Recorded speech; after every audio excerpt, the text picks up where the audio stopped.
Hi, everybody. I'm Candid Stanisci of NLL Lacrosse Talk. Welcome to the Spanglish World Network on Zingo TV channel 250. Please remember to download the Zingo TV app at the respective app stores for iOS and Android devices.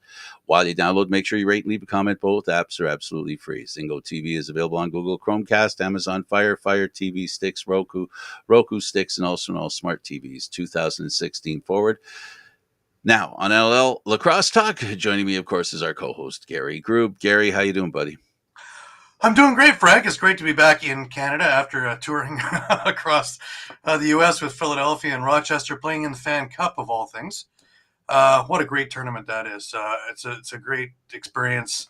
If anybody was looking to come out and either play in it, support it, join it, you wouldn't be wasting your time. You would enjoy every bit of camaraderie there is to that weekend. It was spectacular. Rochester did a great job. Let's the Fan Cup has to do with fans playing in a tournament and basically traveling the country, going from a different NLL venue to another. This is something that's been going on for many years, and lacrosse fans everywhere get together and have a little tournament and an excuse to basically have some fun. Yeah, a big excuse to have some fun. And that little tournament was 6 games on Saturday, so not so little tournament. It raises money for the local charity, and as you put, it goes from city to city to city. In past and present NLL towns, where guys have made friends over the 20 years that it's been in existence. Ironically, the beginning of this thing was fans from Buffalo, Rochester, and Toronto back in 2002 played a game in Mississauga with a case of beer on the line. And it's grown into this terrific endeavor in which there's silent auctions, raffles, all kinds of different things, as well as camaraderie over the weekend and the parking lot, shall we say, where the parties are pre and post, as well as a banquet and awards. So it really is a terrific event. Next Front hood and tailgate. Front hood and tailgate. Absolutely. Absolutely. The roadies did win. The roadies did win the parking lot on the Friday night. I had guys out there still 4 a.m, and they did make the first game at 9. Kudos to them. So my big question is, I think, of giant concern to me. What was the goaltending like? You know what? The goaltending was spectacular. We only had one goalie on the roadies, Aaron William Freeland. Yep. And he was spectacular. He played terrific. I couldn't ask any more out of him. He was solid for all 6 games. And in case you don't know, folks, Aaron's the co-host on Candid Frank Live Monday, Wednesdays, and Fridays. And he used to refer to himself as Meathead. That had a lot to do with the fact that his goaltending and him being willing to play goal led to himself thinking that he might be a meathead. You know what I really enjoyed was one of the games he put on his combine shirt, because he's the only one in that tournament that ever went to an NLL combine tryout. So, let's put him that much ahead of us. Aaron's a really good guy. He loves the game of lacrosse, plays great goal, and has done this for many years. And he lets us know every time the event happens the condition of his body, which, let's just say, every year, it's not that he gets more hurt. It just takes longer for him to recover, which is typical of all of us.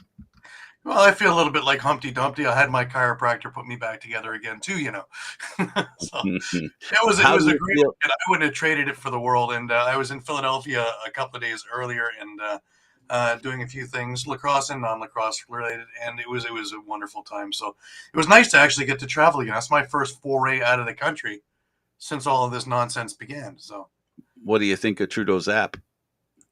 You know what? It was not that difficult to do, and they never asked me, but I found out that when they scan my passport, it comes up on their screen that I filled it out. So right. If you haven't filled it out, that's when you start getting the headaches. Just fill it out. It takes about 3 minutes. Yeah, and make sure you have everything required to fill it out. That never hurts either, because you need to have those vaccines. Otherwise, there's, again, a lot of extra headaches that you don't need. Yes. I always hear about couples, families, friends, groups go on a trip, and you go, why didn't Jim go? Later, you find out why. He didn't fill out the form, or was unable to fill out the form, if you know what I'm saying. So, yeah, we're still in COVID times. Thank you very much.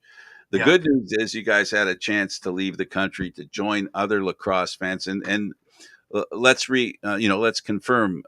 It's quite. Yep.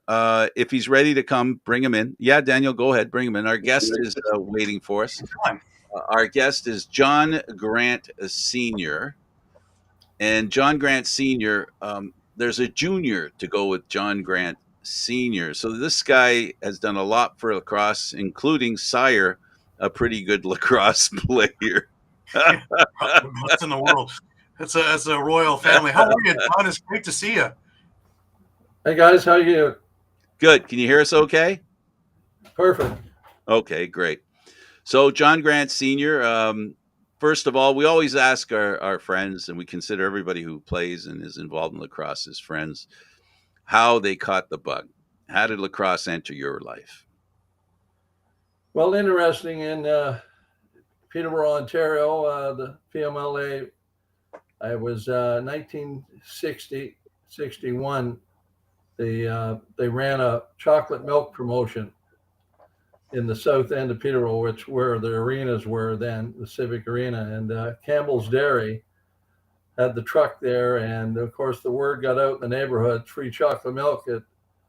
So kids are running, biking, you name it, getting to the arena, and then all of a sudden, wait a minute, you got to go on the floor. They had a barrel of sticks, and you grab a stick and you go out on the floor, and they put you through catching, throwing, all that type of stuff. And it just happened too that summer lacrosse started. We were close, would have been out of school, so they started a summer daytime lacrosse school.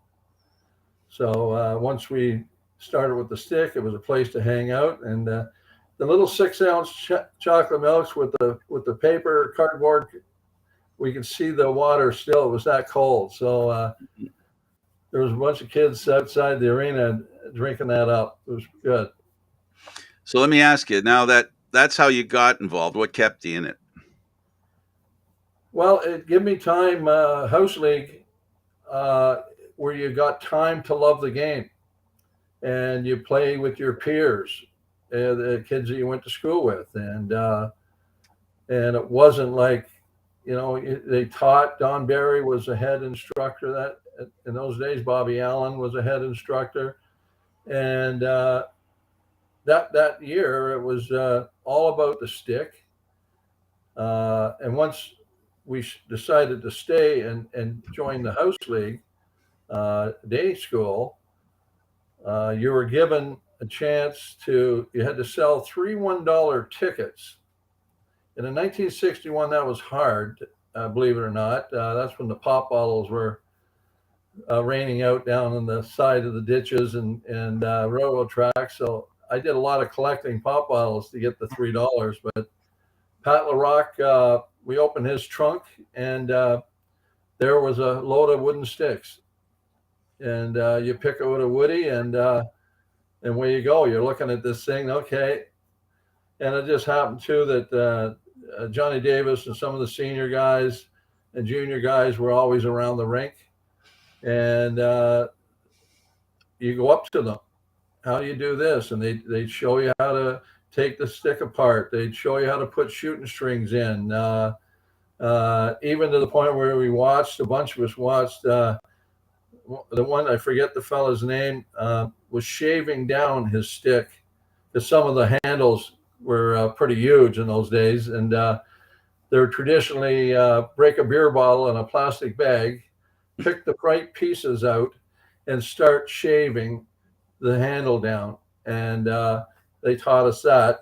Mind you, we were that young before the beer bottles, but we had to use Coke bottles. But it got to be where, and they told and taught us the love of the stick.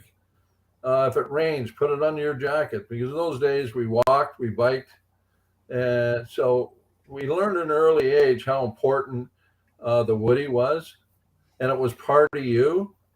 And so, yeah, we credit the miners for and being in Peterborough with some of the best players that we had the chance to go watch. So,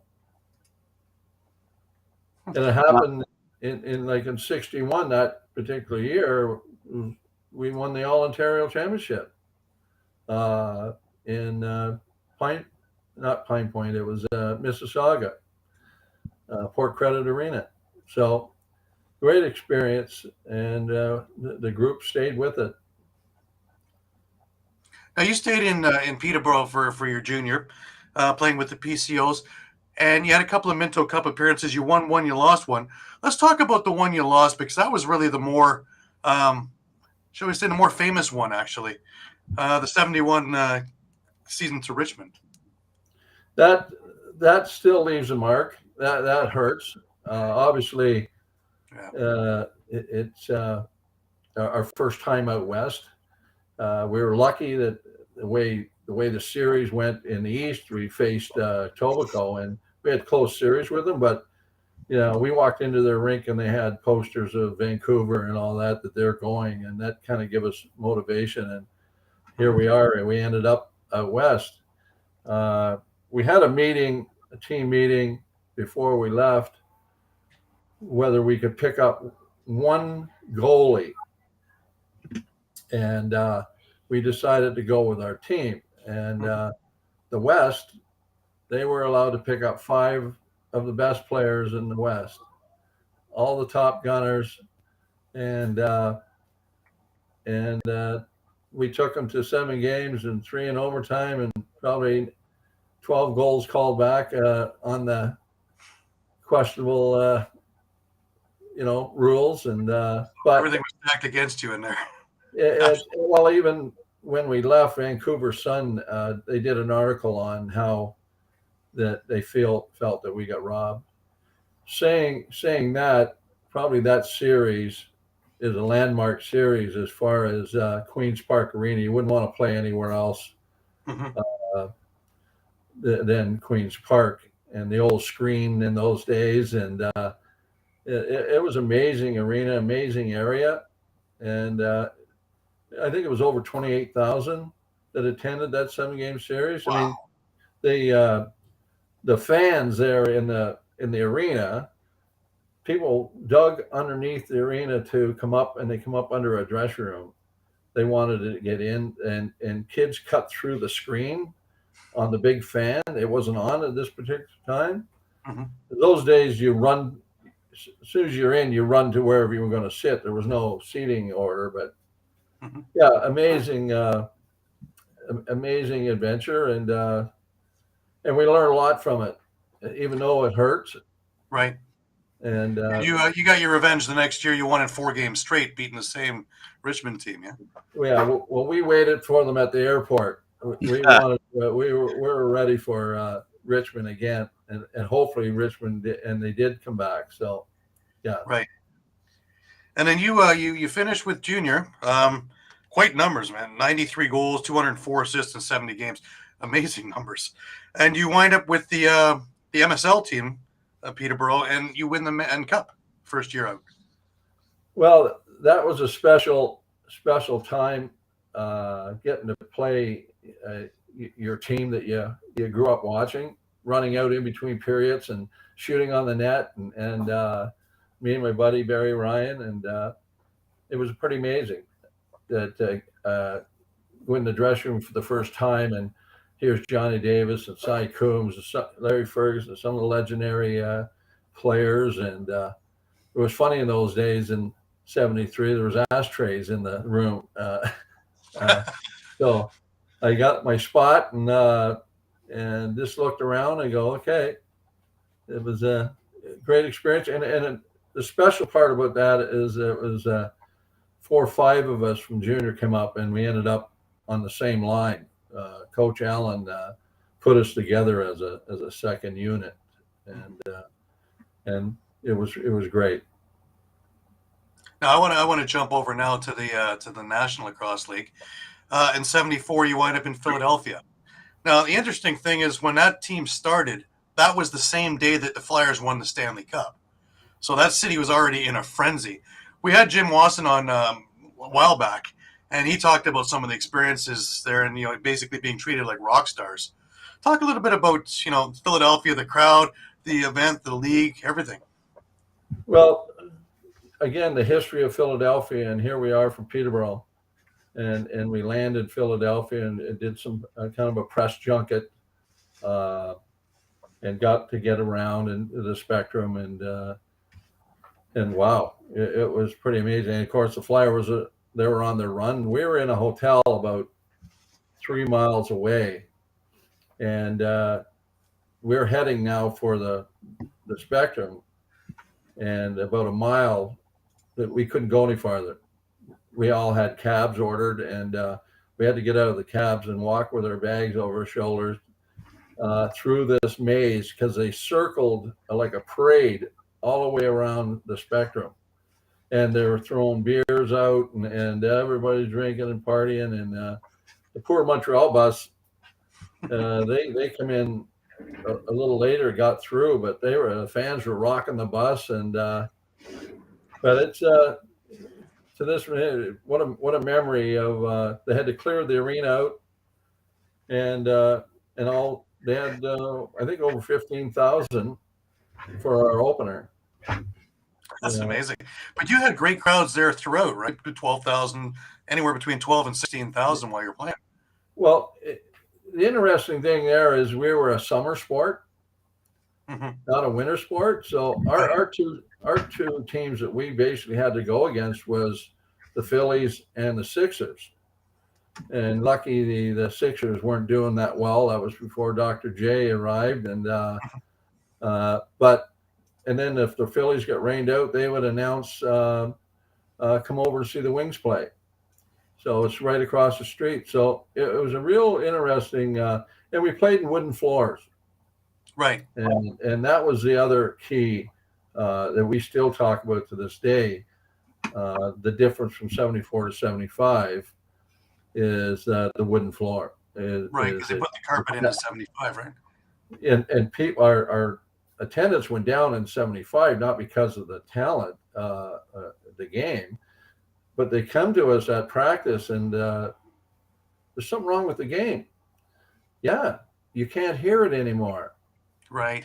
And that's what the carpet has done to it now. And this is before, too, now they mic the boards and mic the glass, and, sound carries. So, yeah, it was a great floor.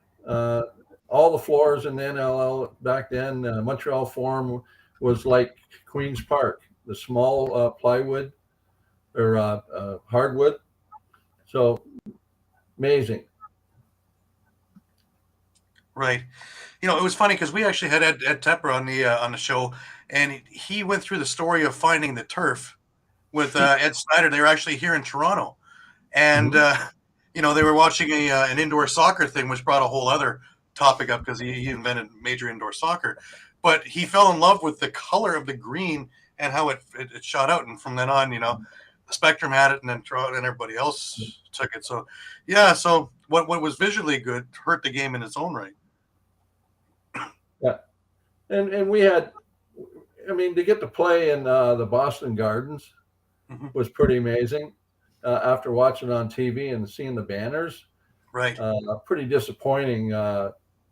The Boston Gardens, and never expected to be that old and run down, but it was still the play there and the history of it, and it was. And Capitol Center was great. Quebec City, Montreal Forum, like you're a hockey player, you're in heaven. Yeah, you're in the Meccas. That's what Jim was saying. Jim Wasson.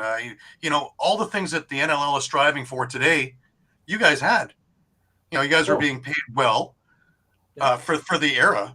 You guys had the press. You guys had the major arenas. So, yeah. So we kind of went backwards to go forwards now. Well, again, I think the key component of that is if you believe in the game, is it strong enough to stand on its own? We don't need music to cover it. I think, Gary, you've been at a Six Nations MSL game. What we have here in Ontario, unbelievable talent. and they're vying for a Mann Cup, and it's amazing. These young athletes are just, now that the Tupperware has gotten better, Right. the skills have just enhanced the skill level, but uh, they don't seem to want to have anything to do with 74, 75 in the NLL's history. It's unfortunate because we have a lot of we could add a lot of It's true and the because thing, they usually bring up the '85, the Super Game, then the Eagle, Mill. We hear about all that. We yeah, don't hear a lot about '74, '75, no, which is a shame. And you had the best comment once when the league did fold. It was like winning the lottery and then losing the ticket. Like to me, yeah, that's dead on what that would yeah, be about. yeah. It was yeah, we played most of our life to get to this point, Hmm. and what was coming behind us, the talent in Canada, if not U.S., was amazing talent. The league Right. would have just got so much better as we grew, but unfortunately, Mr. Bishop, Mr. Kells, Mr. Allen were coaches in those days, and we could have used that experience at the higher levels. Right. Now Expand you on 74, 75. You mentioned it for the sake of the viewers. Talk a little bit about 74, 75. What made it so special and it's so regrettable that it's kind of been forgotten. Well, it wasn't a part-time thing. I guess the real part, we played a 48 game schedule That's a heck of a lot uh, of games. with wooden sticks, and here are the rules. There isn't any. you know, uh, most of the teams had 25, 30 man rosters, and a lot of them were, broken hands. And, they brought the owner in from New York, Madison Square Gardens, and he thought we were actors. He thought, well, that guy's tumbling on the floor. That's not real, is it? And, but the history of Philadelphia, we're so fortunate to play there, and the fans. There's a lot of said about Philadelphia fans and close New Jersey fans that they fell in love with the game. They fell in love with the game, and we fell in love with the fans, and it was really. And the thing is, we were welcomed into the spectrum. I remember the manager sat down with you were talking about the Eagle League. They were flying me in and out in the wintertime, and I sat down with a manager, which I knew in the 70s. He says, "I was in Canada and we had this bacon." I said, "Yeah, female. I love that." I said, "I can get you some. What do you want?" So I said, they were flying me in. So I said, "Well, I need tickets. I'm bringing my 11 kids from my hockey team, and the Flyers play Saturday afternoon. The Bulls play Friday night, and we play Saturday night with the Wings. Well, the Bulls might be tough. We can get you Flyer tickets." And these kids took them down in a van with a mattress, and they got to go in the dressing room with the Flyers and got a puck and stick, and got on the floor during lacrosse as they played hockey and lacrosse. And then one of our wings that was back in the 70s, she was working now with the Eagles, and I ran into her at the Spectrum and, "Come on over to the Met Stadium. I'll bring the kids over." So we brought them, and they were allowed to go on the field, and were given toques and scarves. It was pretty amazing. And one of the kids was Brent Tully, which played for the World Juniors on hockey 2 years Mhm. ago. Pretty amazing.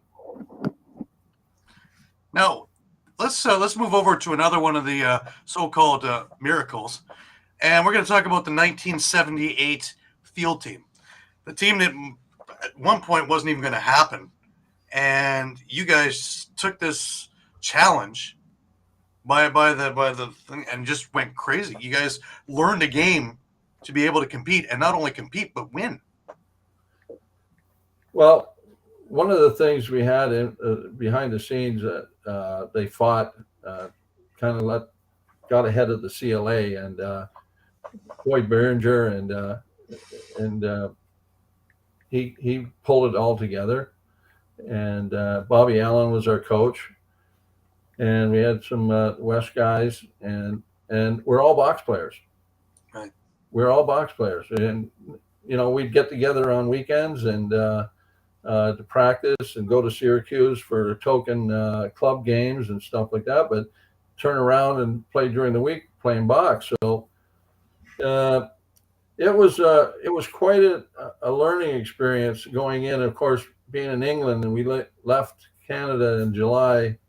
It was like 85 degrees, and you get to England, and it was October, cold and rainy, and it was really miserable.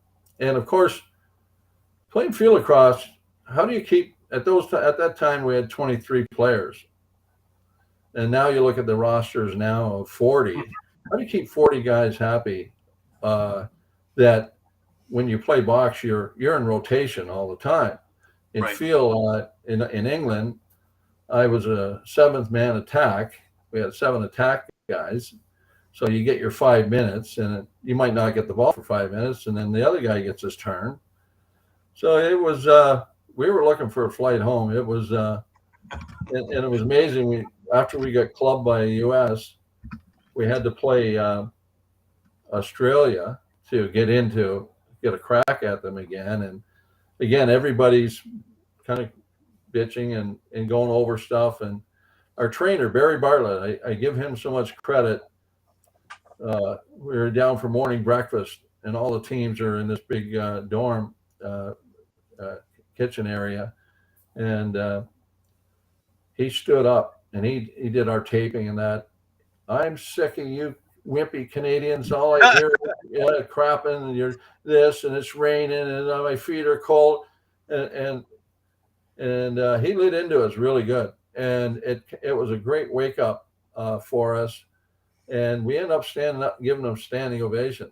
And he said, if I hear another negative thing, 2:00 taping, be there. Shut the hell up. And we give them a standing O, and we had a good from that. We had a good game against Australia and got into the finals. And yeah, it was. I always remember the bus ride over to Stockport.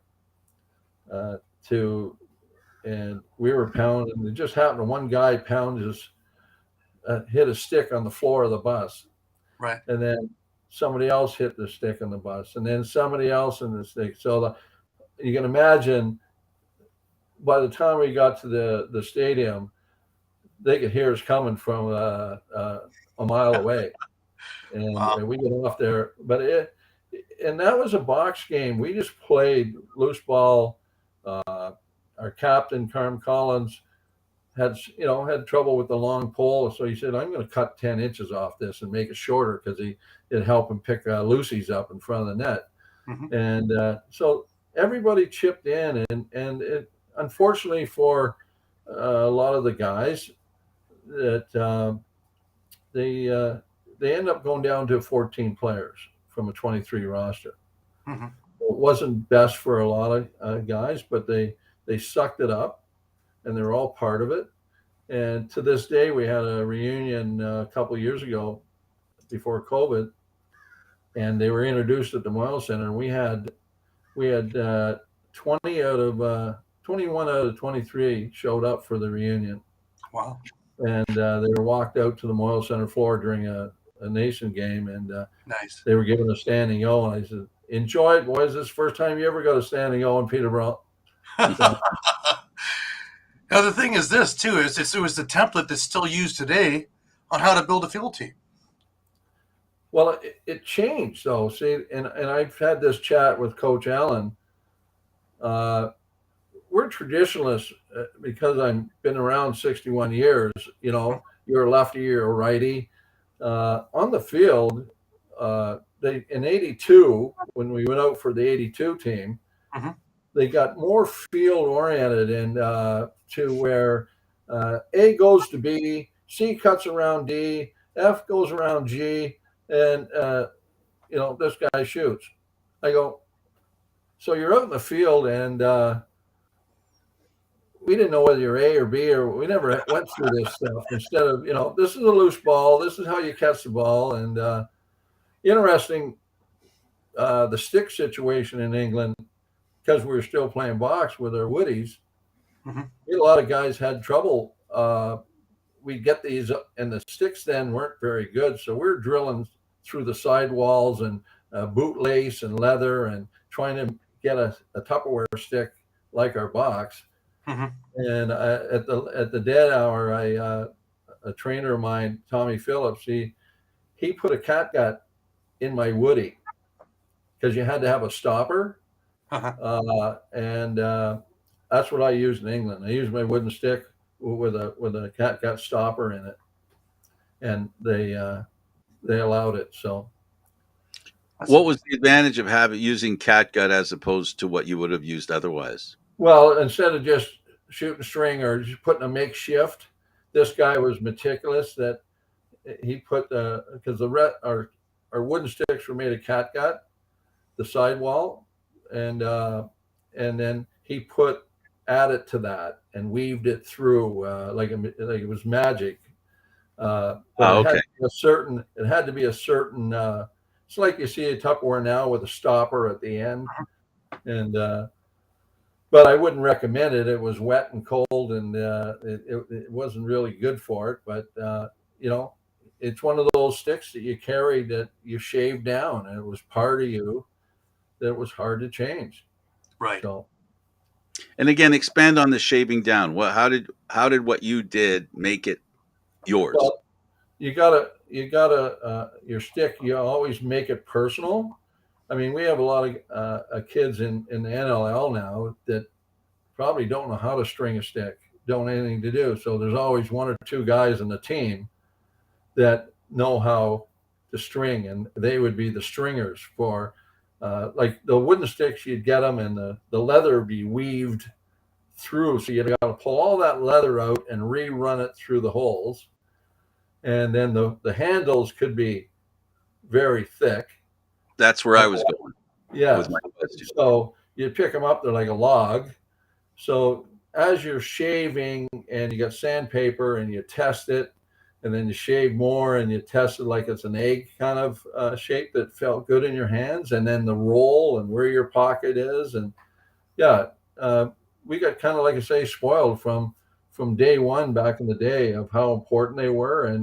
And we carried that on to some minor kids. One time when I was coaching minor, I wouldn't allow the team to have Tupperware in the pitcher. It had to be a wooden stick. So it's got a lot better. The manufacturers have done a great job. And now you have the plastic sticks, which, you can't personalize them the same way, right? Yeah, and especially there's a certain sensation goes up your arm when you get hit with a Tupperware to wood. So you can still feel your arm. It's like the ball on the end of the bat. Yeah, aluminum or wood. Right. Yeah, absolutely. So you're all through this. You're still playing major series. You're with the Lakers. 12 seasons, 203 games, 245 goals, 506 assists. That's not to include playoffs. 3-man cups. Talking with some of those teams, and of course, Bobby Allen is coach. He seems to come up a lot. Bobby Allen is the guy. Bobby Allen, I remember my first year senior, and we're playing Morley Kells with the Brantford Warriors, and they won it, the Man Cup year before, maybe 2 years before. And I come out, had one practice, and here we are, my first game in the Moyle Center against Brantford, 2,500. And he decides to put me on top of the power play and move Johnny Davis over to the shooter. And wow, where'd this come, And so I remember being on the top and nervous, obviously. And I kind of faked the pass, went to pass it over to Johnny, and Zinni Lipinski picked it off, went down and scored. So I walked to the bench, head down, and thinking, "You're done." And Bobby come up to me underneath and put his arms under me and said, "Play your game. You know you're good enough." And that's why I believe in coaches that can change the outcome of athletes. By he didn't have to. It could have been easily put Johnny back and put a rookie to the side. Right. And he gave me that second chance, and we went and got the face off, and I get out there, and same thing, fake twice, and Zinni went for the second. I stepped in, and Buffer McCready, great goalie, came out, and I backhanded past the Cy Coombs on the edge of the crease, and he scored in the open net. And I knew I made it. Right. So the difference of success and failure is a man like Bobby Allen giving you that opportunity that can see the game. Now, this is playing for Peterborough, of course. You're playing for your hometown team. You're playing for the team you watched growing up. Is there added pressure while you're playing for this, or is it just such an elation to play for them that, let her go? Most people don't, and we've had this discussion many times, Toronto guys, big city players. Peterborough, imagine, and Gary, you've been there, I'm sure you guys been in Peterborough, small town. We play hockey in the winter, summer lacrosse. You can't go anywhere. It's part of the history. How's the team look? What's going to go on? Who's coming in? Everywhere you go. And the guys in Toronto or other big centers, they might not see a lacrosse person for 10 years. Right. So it's a daily thing to represent. Even it was hard for me. I was hurt. I remember after the Pro League folded, and it's pretty humiliating. Junior was a year and a half, and of course the league folded, and I got to go up the City Hall steps to get welfare, to get milk, and so, and then finally get a job. And I worked for Coca-Cola for 14 years. And just, before the league folded, you're doing autographs and you're sending fan mail, and you're part of something that's so special in your life. So I played in Peterborough later on, but I did it, I guess, with the pressure. It was easier to play than to say, why aren't you? Right. And unfortunately, probably never give my best, or but I think getting into coaching was my deliverance of now I can give back, right, and do to kids, and the same kids that the guys that taught me, I can pass that message on. So right, that's the fun part. When I went to Sudbury and Peterborough Minor Lacrosse, when junior started in at 5 years old in '79, we only had 67 kids play minor lacrosse. And get a little article in the paper, and you go to, and I coached the type team that first year, and 9 never played before. Junior kind of could catch it and throw at 5, but we're playing zone games and getting, and then we went to the people that ran minor lacrosse, and we got to get house league going. We have to grow the game, and we got new people on the executive, and it grew to where we had over 1,100. So that's amazing. Yeah. Why is it in Peterborough? Is it only because it's a small town? I don't know. I have to believe there's more to it than just the size of the community. Isn't part of it lacrosse and how long it's been an important and integral part of the game in Peterborough?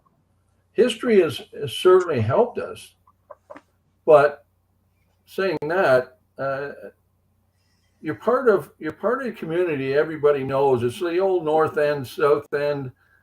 East City was famous for their baseball, and the South End was where the arenas were kind of the action. North End, not many. The Wasson brothers and Duncan and a few came out of the North End, but it was mainly predominant where the GE and the factories were, where uh, where the most population was in By Peterborough. the highway. Yeah, and it's everywhere you go. Again, you're at the game, and it didn't cost you an arm and a leg. You got to see, imagine the Allens and the Davises and some of the best players winning man cups in a little civic arena, Mhm. and it was the talk of the town. It was you're playing. And in those days, remember, we lived outside. We didn't have computers.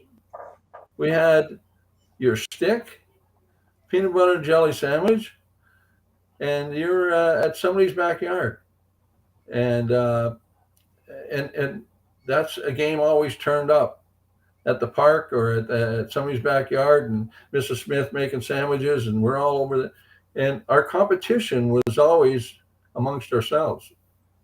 Right. And Until you nationally stood for Peterborough and made the Lakers the famous team that it is. I think that had a lot to do with it too, is the man cups that were won. I mean, civic pride has, fans love winning and communities love winners. And Peterborough has a deep history when it comes to lacrosse of winning. When someone says the Peterborough Lakers and says the Man Cup, the two belong together a lot, as much as anywhere else, actually. So, well, we have very knowledgeable, special people that imagine sat out in a. Some of them still were at the Miller Bowl, that was an outdoor bowl that held over 4,000 in an outdoor bowl. And I remember 204 where we had the flood, and how lacrosse helped heal the city. And it was like New Orleans, furniture out on the roadway. The neighbors are all out in the lawns talking, and it just happened that year. The team, we got a sponsor from Cortha Chrysler, and put some money in, and the team come together and end up winning a Man Cup. And again, it was a healing process where everybody got behind it. I want to talk about one thing about it with you coaching is you always carry a wooden stick with you. Yep. Talk about that and why you carry it around everywhere you go. Well, my first time back 9 years ago from Sudbury, I had a rule in Sudbury. I was up there 17 years, and I always had a rule with the kids: if I see you without your stick, you owe me $2. If you see me without mine, I owe you $2. So there's many times kids were coming in the arena and then running back to their cars, and talking to parents that they checked the parking lot, see if my van was there. So the first game back, I was helping on the parking lot side, our home opener for Peterborough Minor Lacrosse, because I was a VP of House League, and I had the rule when the kids come in, carry your stick.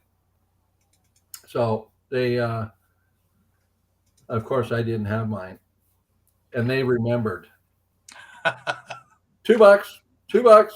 So I literally took 42 kids. They followed me to the office, and I had to get toonies from the Moyle Center office. I said, a bet's a bet. So then I said, well, I can't carry my Woody, but so and that's why I carry my little Woody, and the rules are still the same. That's amazing. That's a great story. 3 different Hall of Fames, 4 if you include being inducted with the Peterborough PCOs. We talked to people like Michelle Boyer and a few others, and the ones in the local town, like being inducted to the Peterborough District Sports Hall of Fame, was actually more of a jolt for them than going to Ontario Lacrosse Hall of Fame. Is it the same? Being inducted by your hometown Hall of Fame? Well, I think back when we went in, our group, I was part of the kind of a first group that went in where I think there was like maybe 70 at one time. So we met in Toronto and a dinner and all the inductees, and then later on they started having it through the OLA.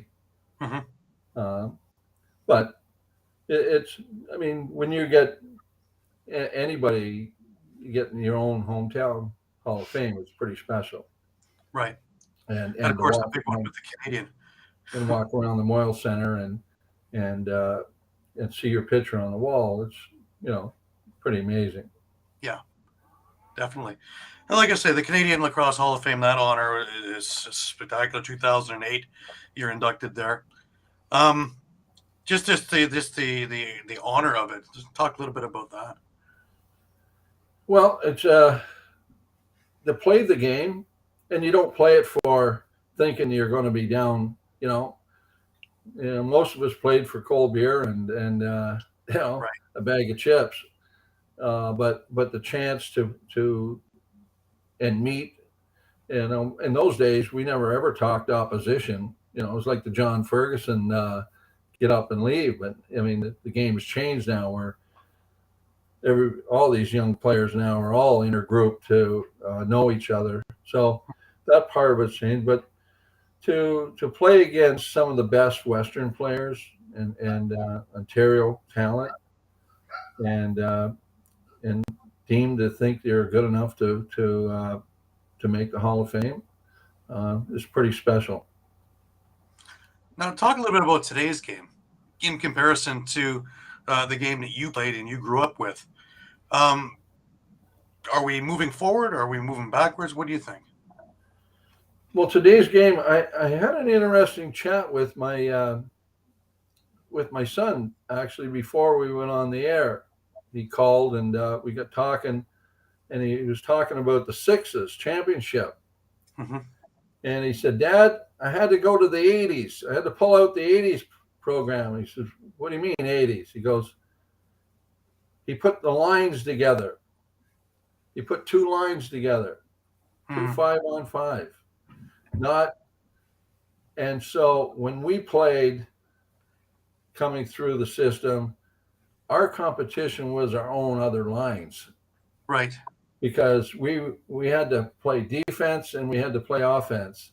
And you didn't ever want to be scored on, or J.J. Johnson or Evie would be yipping at you, and they'd go out. And so this is the way it went. So as we practice, there's another unique thing that they don't do enough now, but we practice. We enjoy being at the rink and learning and having a coolie after and going over some young kids, juniors coming up and showing them the ropes.